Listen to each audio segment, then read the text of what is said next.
Everyone's just, for you like, guys, ooh. it's 1776 Yeah. versus Yep, 1647, yep. 1066 as well, just memorable times. You know? Fair enough. All right, let's get back into the draft here. No surprise, G2 again sticking with those T1 bans. Those seem to work out quite nicely. The Gragas by Rakan taken off the board.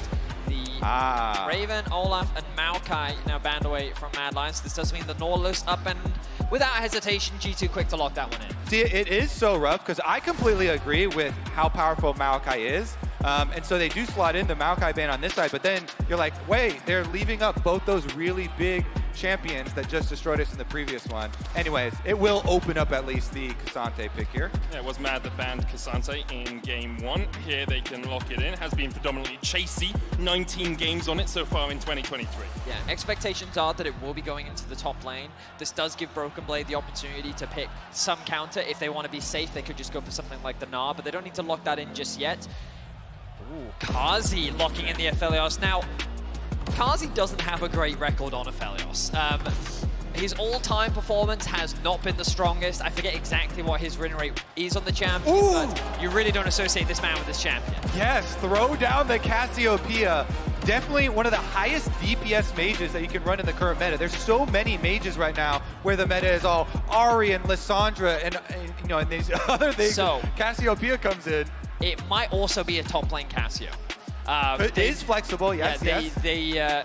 G2 is a team that's no stranger to flexing these picks. I mean, we just had the flavor text of the Yasuo pick but there. I wouldn't be surprised if they want that into Cassante specifically. So they're prepared to bring that into the mid lane matchup in the event that Mad want to play it in mid, or it might even be a deterrent. They're saying, we don't want you to play the Cassante mid lane. You'd have to go into a Cassio if you then did that. I mean, the miasma is so good against a champion that has 5 billion dashes. Definitely think that's a wise choice. Works out quite well. And Braum locked in finally for Mad Lions. Obviously a counter to the Nautilus, but that Naut could still, as we said, go towards the mid lane with the Cassio moving up towards top. Thresh banned away.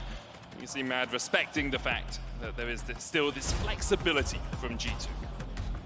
Curious as to what direction they'll go. Support's still being banned away from Mad, because as you rightly said, like, expectations are this Nautilus is going into support, but so many flex options on the side of G2. We think back to the glory days. We often love to reference those in Europe.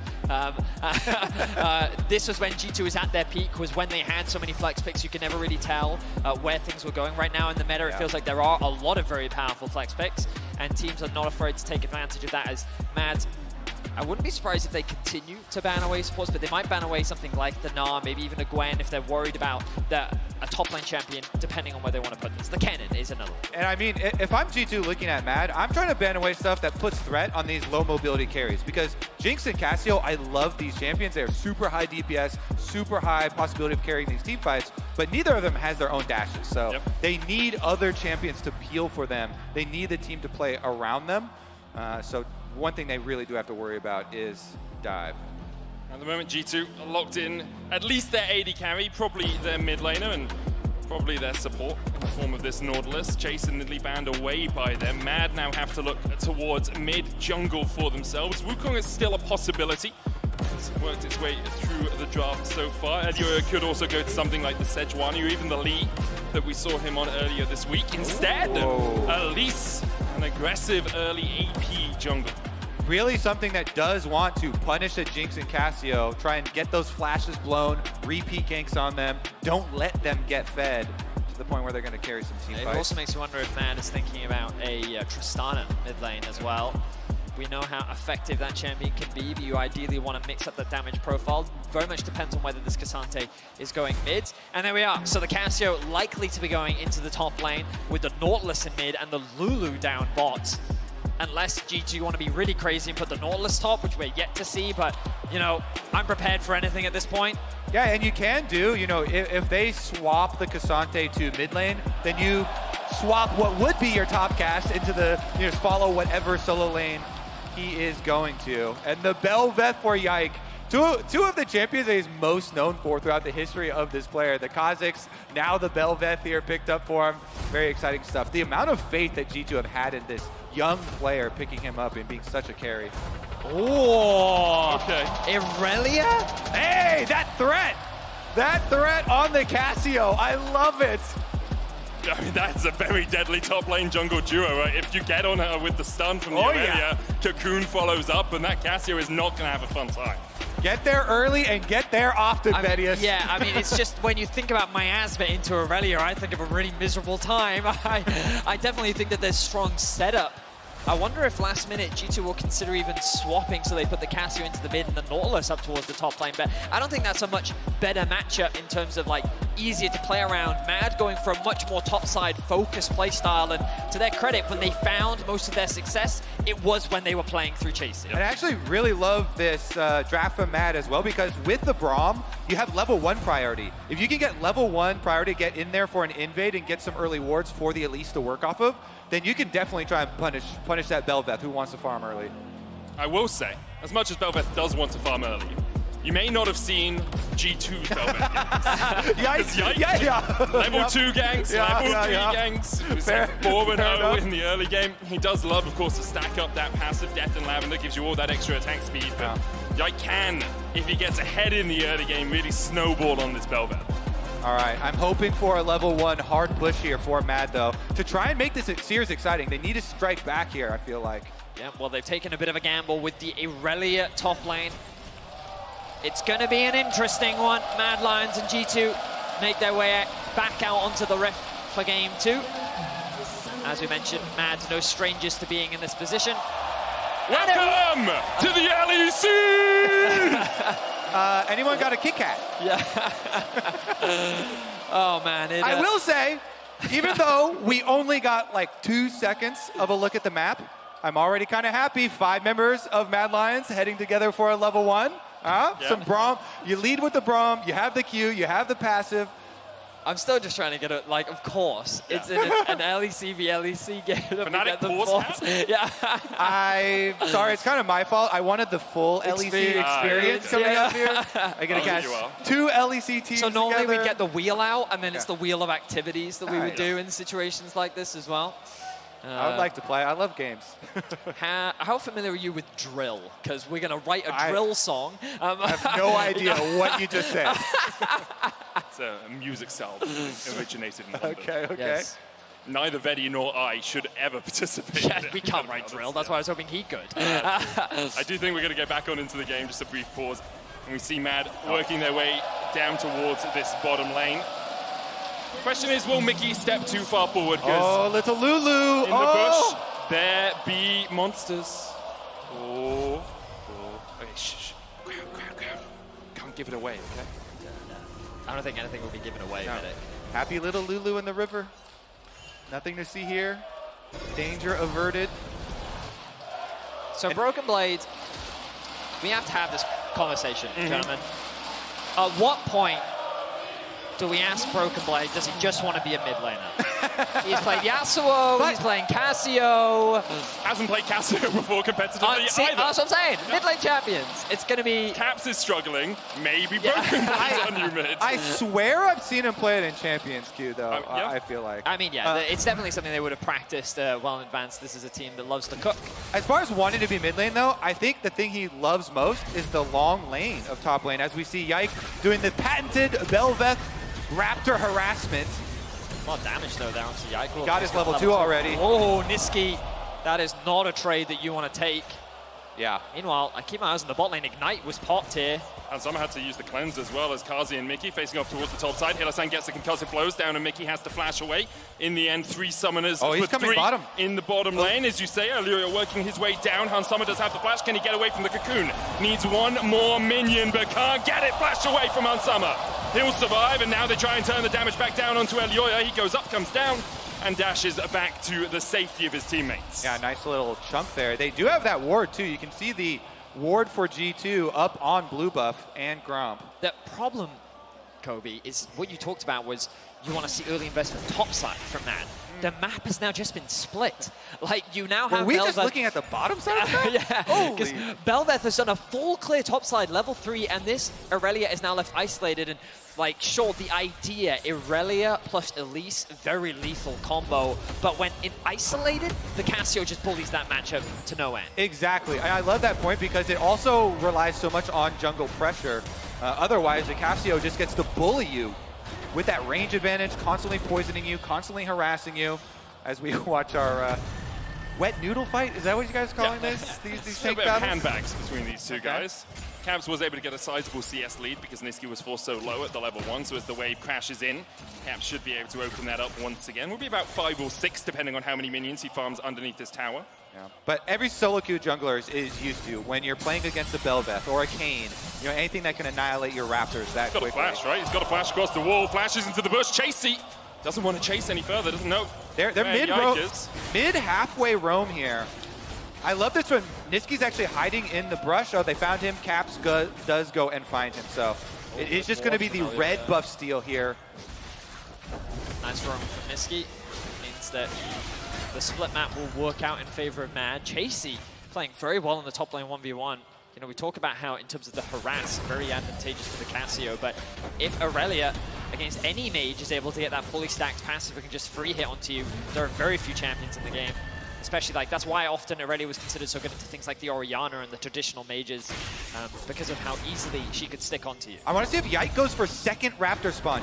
Since he started on Raptors, he can push out mid. TP goes in, Pathmaker used by Nisqy, has that Q3 as well, looking for the knockup. Yike's going to dash away, flash forward on the Caps, the stun with the cocoon, and Elioya draws first blood. Great trap here from Mad. They know what G2's plan is. Yike has the timer on second Raptor spawn, so he goes mid. They want to push out mid and help him go to counter jungle again. But Chasey comes with the teleport. Elioya comes up through the river. Elise is there, and they counter the play before it even gets started. Excellent punish there from Mad. The bot lane now looking to trade once again. The stun comes through from Hilly. Very cool use as well from Healer. Sanghan Summer trying to put some damage back into Kazi. You can see how low Mickey and Hansama are. Caps able to push Nisqy out of the mid lane, but he does have the TV. Meanwhile, Elioya catching Yike out and finds his man once again. Broken Blade trying to trade onto Chasey, but in the end, Elioya will get the solo kill and steal away the Grom. Elioya is playing so incredibly well. This Elise, they know the Bel'Veth is going to want to start their Raptors. He starts on bottom side, he level 2 ganks, and he's actually up in CS over the Bel'Veth. Comes in with the counter jungle here from Tribrush. Gets the extra kill as well as the camps, but Cap's already on the move, and Elioya is here to cover. Elioya will spot him as he comes around the corner. There's a control wood in the Tribush as well that will keep eyes on Caps. As Broken Blade and Caps were looking for something, with Chasey being underneath his tower, but Elioya's protection will make it very easy for Chasey to farm up this wave. Yeah, he's just been so active on the map here, influencing each matchup. And with his early upgraded sword shoes off those kills. All out doesn't take him across the wall, which means Caps does still have the flash and can use the dredge line, but knocked back with the Q3. Caps splashes under the tower. Can't quite get the damage down. Nisqy looks for more and will take him out above and below. From Yike with the flash forward will find his mark. Concussive blows, 1 stack on him. And Yike will just dash back away.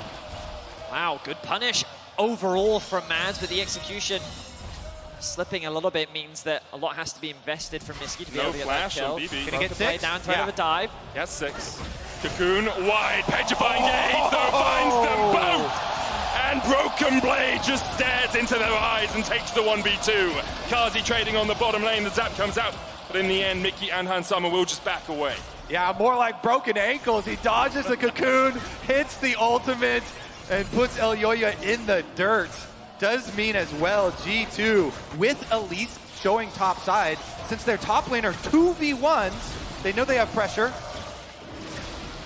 Matt gonna try and react to this. Mickey already so low. Pathmaker's gonna lock him up for the moment. One more order would be enough to stun the concussive blows. He flashes away. Kazi has blue and white, and he is ready for this battle in the river. They'll get one more. The dragon secured. Yike trying to dash away, but he can't get his enhanced form in time. Mad take 2, although they do lose the dragon. Mad, though, they're playing incredibly aggressive in the early game. They know that they're so much stronger, largely thanks to this Elise, and they're more than happy to take these skirmishes, really showcasing the power of the Cassante in the mid lane. Yeah, actually, Mad are like, you know what? It's fine. We got 2v2 or 2v1 outplayed on top side, our Elise side. It's okay. We get 2 kills on our Aphelios, and now they've got a 2v1 at the tower. Everybody's coming.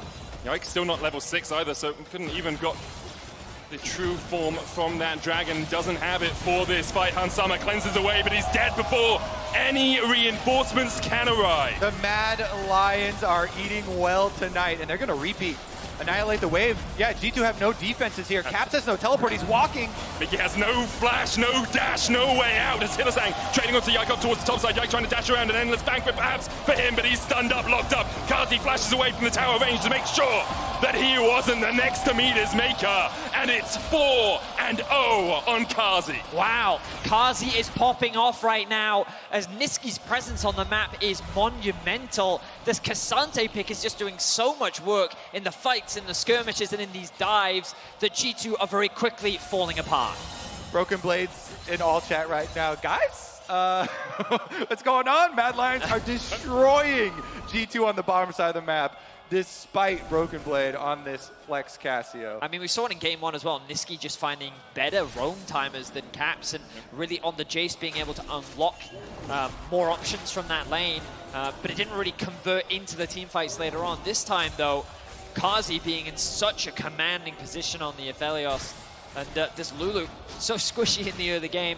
Hillesang not afraid to get into the fight, and it's very easy with these early power picks for Mad to really dominate. And credit to Niski and Elioa for this early game. Both of them have been involved in 7 of their team's 8 kills, and it's their synergy that is paying off dividends here for Mad. G2 3,000 gold behind now, and you look at it, Yikes had a really poor early game. Caps has had a really poor early game. Hansama is only just ticked over to level 6, and he hasn't got any kills in the bot lane either. You are really looking at Broken Blades, the one guy that has any gold on this team. Look again, Niski on the roam down. Caps very early in his transition from mid to bot, but Mad are threatening the dive.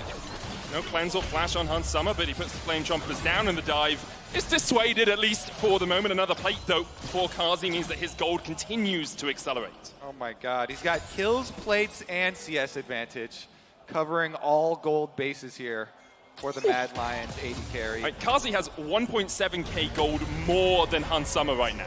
4.4 thousand gold.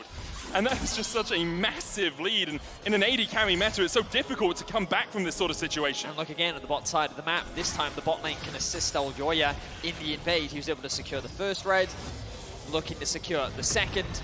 And Mad Lions, they're just playing very well. This mid-jungle working together. And this is the meta that has developed over MSI and has been proven here. Bottom lane focus. It's so hard to stop these bottom lane snowballs, but they're going to try. Teleports in. Jack did take the Rift Herald while we were pondering the power of Mad's early game, and does have that, has the true form as well, which gives you a huge amount of stats on the Belbeth, but really just here to distract Mad Lions from going through any further action down towards this bottom lane. And G2, 4 members down here, means that, well, Niski can just go back up to mid, catch the wave.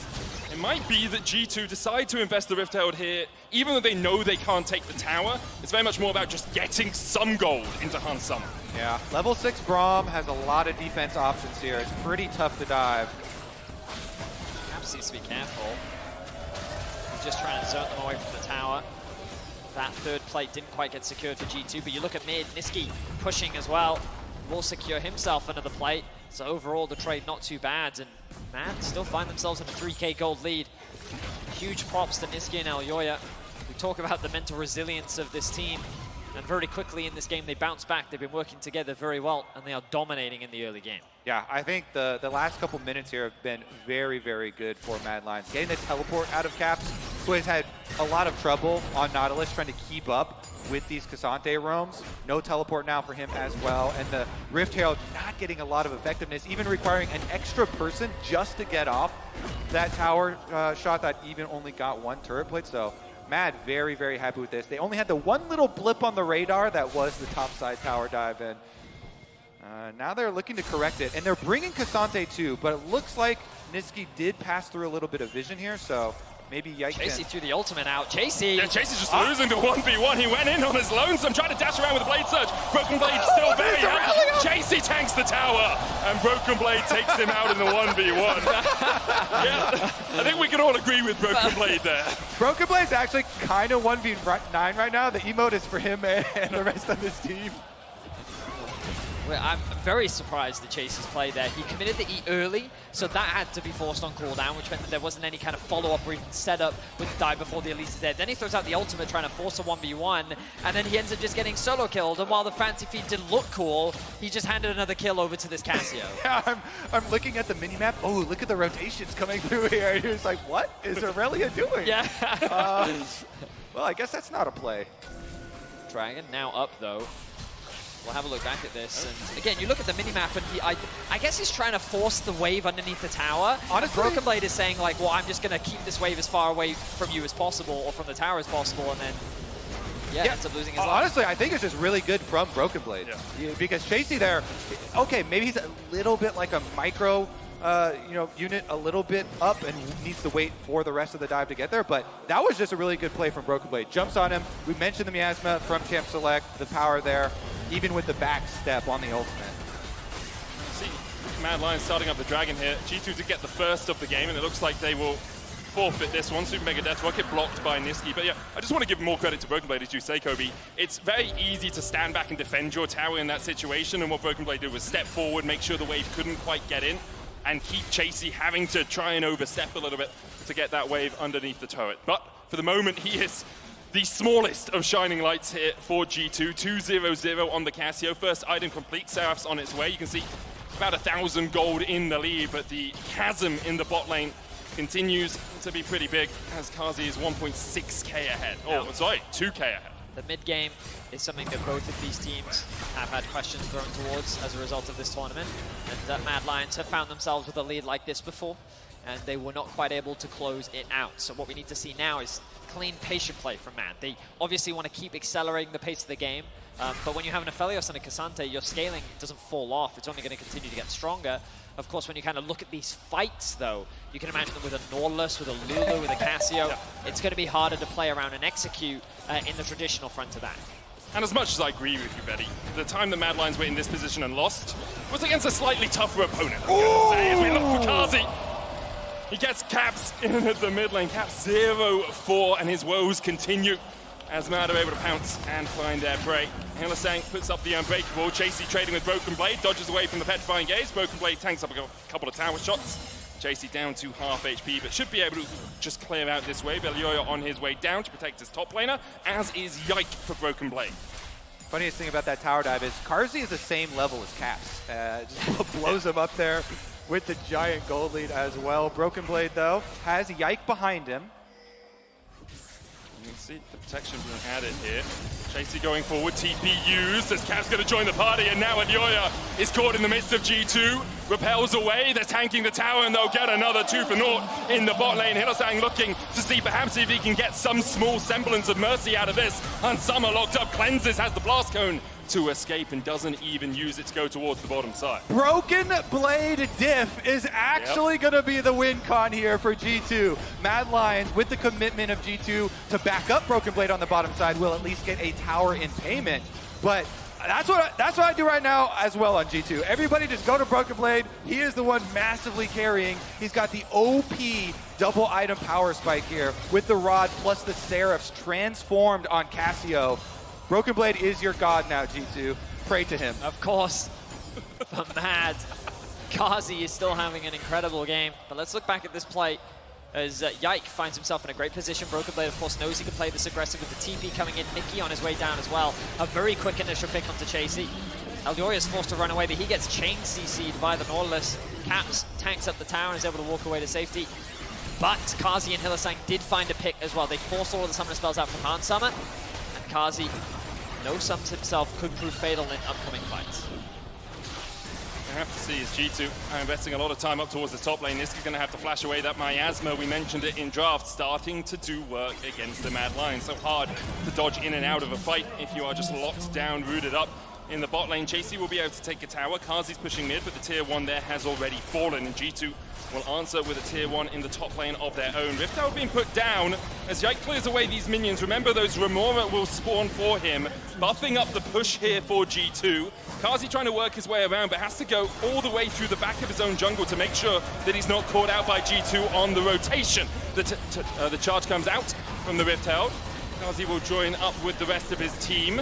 Like stunned up for a second. Niski going in with a Q3, locks up Mickey. Glacial Fisher used as well. The death charge going to come out, but already Yike has gone down, as has Mickey. And now Kazi really gets the opportunity to shine. A double. And a double for Elioya and Niski. Oh, Mad Lions say, guess what? Your god is not here. There's no Broken Blade, G2, and they wipe them off the map. A big overstep there from G2, and Mad realize it, and without any hesitation force the fight. Mickey gets melted right off the bat with a really good ultimate from Hylissang, and Kazi just being left untouched in these fights with the Infinity Edge completed now as well. You can't afford to underestimate this team, and let's look back at this engage. Oh, actually, Niski to start us off. I thought it was the Hilly ultimate. Yeah, huge pick there from Niski. Gets Mickey under the tower, so then it's just a scramble for G2. They're trying to skip their lives, but Cassante will not let it happen. I mean, Niski really just did everything in that fight, didn't he? Killed the support, killed the AD carry, and back out on the map, and already he's looking for another kill. Mickey's already fallen as well. Yoya on a killing spree now, 5-2-7 on the Elise, and Mad Lions are just tearing into G2. We didn't even get to see Mickey respawn. That was Death Timer into Death Timer. It's the life of a support Lulu in games like this. You ever over-position this position, you are caught out. A 5,000 gold lead extending now for Mad Lions. Kazi going to raise this tower. We'll be able to get through half of it. The Dragon secured as well for Mad Lions as Yoya takes the second of the game. It is a Chem Soul, so not the most impactful in the world, but still something that you want to get if you can get your hands on it. And will wisely split up their resources, send the bot lane mid, send the mid laner bot, and have Elioya solo out the Drake so they can keep the pressure up, force G2 onto their side of the map. And look at all this river control that they've now conceded. Our observers are highlighting it now. Vision across the board, just lit it in favor of Mad, and as they reset they will of course lose some of that vision, but G2 will now have to fight their way back out onto the rift, and they still haven't even been able to secure this mid lane tower. Yeah, I think Mad Lions, all they have to do is track Broken Blade and play around his positioning. Broken Blade does have teleport right now, so G2 are at a point where they do have the options of him traversing, but it still is going to be such a difficult setup for them. Mad Lions constantly taking over vision control. They'll continue to get these picks like we just saw on Mickey with Elioya on this Elise. Every time they move up, they advance into the brush with the control wards. Cocoon always a threatening pick tool. And it's important to recognize that Caps is spending a lot of time grouped up with his team, and he is so poor right now. He is nearly 3,000 gold behind Niski. And he alongside Matt are just going to start off this Baron. Of Niski course doesn't have TP and he's in bot lane. They're gonna Niski doesn't have TP. They are melting through it, as you say, Kobe, but this is going to be a 5v4 if G2 decide to collapse. Mad Lions called for the Baron. They try and collapse in. Caps going in. Good double deck charge. Jike going forward as well. The above and below is going to bind it. And already the shutdown. And Mad Lions, the story of throws at Barons continues. It's a song of ice and fire because it's a game of throws. And that wasn't even a flip. That was straight up massacre. G2 obliterate them in the Baron pit. They will pick up the objective. Oh what my. was that Baron call? That's what we call a throw. It made no, like if Niski was there, I completely understood it. Force the TP out, turn and fight, you know you're stronger. But Niski isn't there. You can't force that Baron. The gold has very quickly closed, and so many of the advantages that Mad had built for themselves are quickly disappearing. With Caps just able to blast cone his way onto the backline here. What an engage from Caps though. Like, I thought that this was really into the start, but he gets a three-person knocker. Yike then follows it up with another three-man knocker, but then Broken Blade with the execution onto the Aphelios, and then you see the Cassante in mid. Like, that force was such a poor decision from Mad, and G2... They're laughing because... he can't even look, he turned away. I'm not even mad, I'm disappointed. Yeah, in Matt, these guys right they pinned themselves, 4-person separated from Niski inside the Baron pit. I also like, little shout out to Yike's positioning. On the Belveth, he walked up into the river, dashed back to try and draw them out so that the range of the blast cone jump from Caps would actually get him in the middle. It's a little bit of a setup there, and now it's G2 marching towards towers. And the issue when you play into a Belveth is you get all of these Void Remora to help you with this Baron push. They get buffed And you can see Yike just standing on the sidelines as those minions die. They're looking for Hillsang, they're gonna lock him down. Han Summon low, down to half HP. Hillsang trying to frontline, and now the re-engage from Mad Lions. They isolate one, they kill off the god. Mad Lions, they are the kings of Europe, and they don't care about your gods as G2 start to retreat. Mad Lions looking for the chase a little bit more, though, as Caps has backed away in the mid lane. Does have the TP if Mad Lions overstep. So now G2 find themselves in a 4v5, and it really is a hilarious situation where G2 top lane tried to force a 4v5 die, Mad force a Baron, 4v5 die, G2 push the bot lane, 4v5 die. Like, I feel like the numbers are quite important in League of Legends, gentlemen. Oh, Europe's making a name for itself here at MSI. It's just not a very good one. Bit of a reputation for seeing how well the enemy team can catch. Mad Lions able to take a tier 2 in the bottom lane. They have about a 4,000 gold lead, and it is still a lot of weight on Broken Blade's shoulders for G2. 5-1 with 3 items on the Casio. The back comes out, and it looks like in the end all of Mad Lions should be able to extricate themselves from this situation. But Aloya looks for more, and Mickey is sent packing back to the fountain. He goes as Yike can get across this wall, looking for Hillsang, double TP, invested by Mad Lions. They want to take the fight, and it could be the fight that wins them the game. Aloya low, shut down by Yike, and now that Belvet really gets an opportunity to dance around the battle. Oh, comes out from Caps, Chasey low, Broken Blade, full HP, full mana. The Bedfine Gaze finds one stun, and Snisky, who's locked up, Caps able to flash away. Yike gets another. He begins to bloom. He begins to blossom. But the red gunfight from Kazi could be enough. Broken Blade will sink his fangs in. Nisky now in a 1v2, the all out. Well, it's all for naught, you have to feel as Caps as Summer flashes. And in the end, it is a 5-for-3 in favor of G2. And again, it is Broken Blade that will be the victor, the rich man on the Rift. Let's take a look at how it started, though, because it was the same. Cocoon pick onto Mickey. Now you see him, now you don't. Yeah, I mean, like, the pick is promising initially for Mad, and then they're saying, hey, we can go forward, we can go forward. But again, other members have gone back to base. The TPs then come through, and they're saying, no, we can actually join this. We have the numbers advantage. But that initial pick onto Aloya unlocks Yike to start doing unbelievable damage. A good miasma will come out from Broken Blade here that separates the front from the back. And you can see how much harder it is for Kazi as he gets chain CC by the Nautilus as well. That allows him to burn down Chasey. And then with the ultimate pop from Yike, he gets the damage down to secure that kill onto Hillsang. You think that with Kazi alive, it's enough to turn the fight, but Broken Blade saying, I'm a level 16 Snake Lady and I bite real hard. She does indeed. Nisky saying, I'm gonna flash. All right, doesn't even have to flash for it. Jumps right towards him. Finishes off the AD carry at least. What a chaotic game. Back and forth. We reset, we return to the map. A 2K is the goal difference. Kazi on the Aphelios is very strong, but he is 3 whole levels behind Broken Blade, who has his 4th item completed. I actually love the Stone Plate as well, because he knows he actually has to 1v9 in this scenario. Helps him out with a little bit of extra defenses. And we've seen if he does have the opportunity to stand behind his front line, stand behind Caps, Broken Blade just melts anyone on Mad Lions. A veritable Medusa there for G2. And he melded the objective as well. So during that very, very long replay, they picked up the extra dragon. G2 then evening up dragon count here with Mad Lions. Although Mad Lions still with a small gold lead for themselves. Should we take a breather? We reset. 26 minutes. Well, right now, there's a lot of fight over the mid lane, which really, mainly for the Baron spawning in about 20 seconds. The concern right now for Mad Lions is how quickly G2 can do that objective.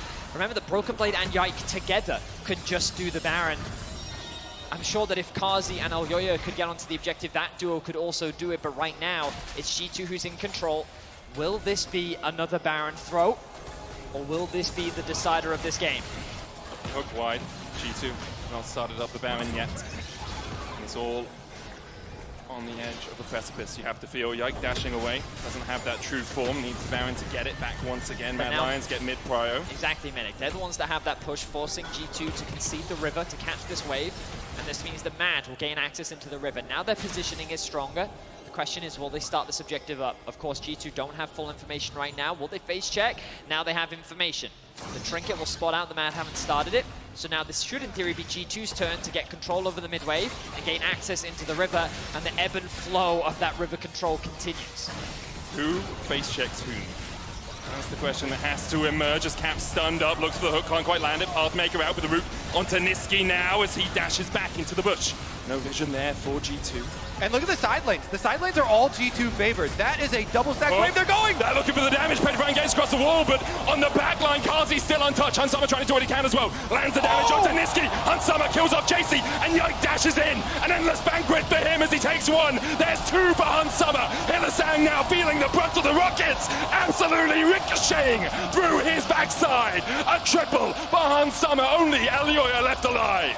Mad Lions are torn apart by G2. The front to back was just too strong, and the game was given away. A single Baron was all it took, but that was all G2 needed to go 2-0 up in this series.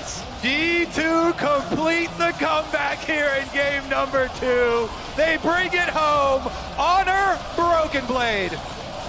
And with that win, it's G2 and 0 against Mad Lions.